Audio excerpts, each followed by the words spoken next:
En la Ciudad de México cada año 30,000 mascotas visitan al veterinario para morir.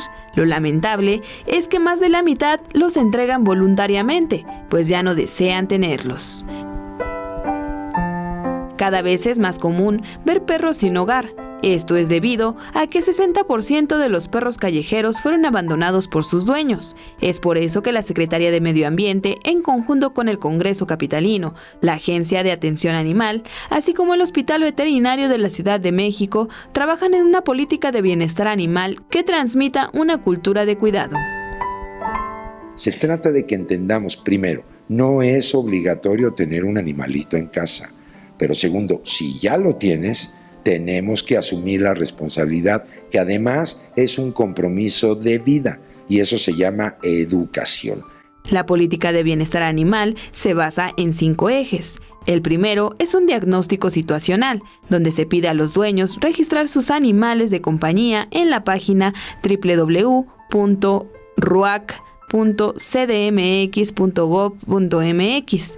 El segundo es salud, donde se llevará a cabo una esterilización masiva, adopción y otras alternativas sustentables. En tercer lugar está la educación y se darán pláticas, información impresa y capacitación. En el cuarto, la normatividad jurídica, con lo que se busca reformar el Código Penal para castigar el abandono, además de proyectos especiales con el que se pretende tener una ciudad amigable, perros de asistencia y de Fuerzas Armadas. Para apoyar esta política que fomenta una cultura de respeto y convivencia adecuada con las diferentes especies animales, se llevará a cabo el primer encuentro sobre bienestar animal de la Ciudad de México. Bueno, se llevará a cabo, ya se comentaba, del 26 al 28 de junio a partir de las 9 de la mañana.